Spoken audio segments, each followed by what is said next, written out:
zako. Madamu wa Perezida wa Repubulika Jeannette Kagame akaba n'umuyobozi mukuru w'umuryango Unity Club Intwara Rumuri. Tumirwa bacu munyemerere ngira icyo mbisabira. Rubyiruko bigaragara ko mumaze gusobanukirwa amateka yacu ndetse muri benshi bagira uruhare mu kuyarinda no guharanira ko u Rwanda rukomeza kwema. Ariko muracyabona urundi rubyiruko hirya no hino runyura indi nzira. Nahanyu rero ko ho kubasangiza iyo mitekerereze myiza kuko ushobora gusanga hari abo bihinduye. Ntimuzacogore.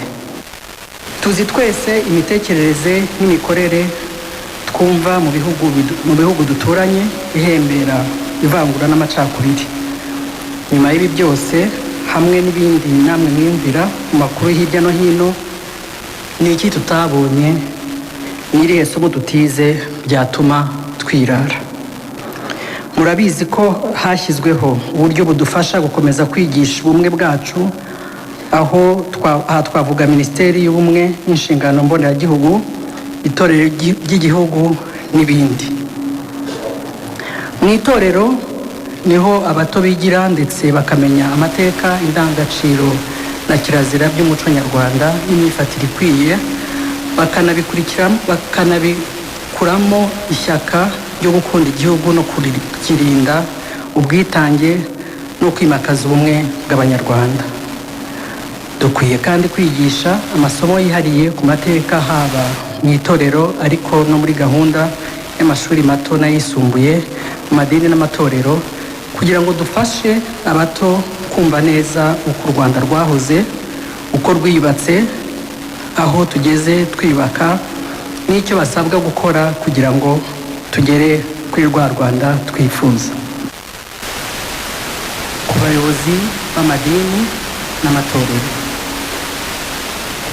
turibukirana ko umushumba mwiza ari umenya intama ze, akazitoza kubana neza, ubworoherane, guhora zunze ubumwe, maze akaziyobora inzira nziza y'amahoro y'ineza.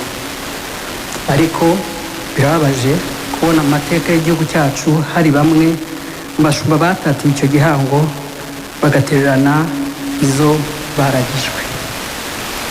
Turemeranya ko uko ari ugutsindwa bikomeye.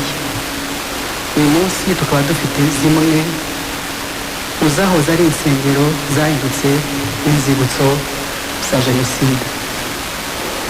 None rero bashumba ubushyo bw'Imana n'u Rwanda, nimuzirikane umuhamagaro wanyu ndetse n'icyizere gikomeye abayoboke banyu babafitiye, maze bitume murushaho gushyira imbaraga mu gufasha abantu kwiyunga, komora ibikomere no kudaheranwa n'amateka mabi twanyuzemo. Urukundo niwo muhamagaro duhuriraho twese mu myemerere yacu itandukanye, rukaba kandi n'indangagaciro isumba zose. Nimubigenza mutyo muzaba mwubakiye Imana yabatumye n'u Rwanda rw'ababyaye.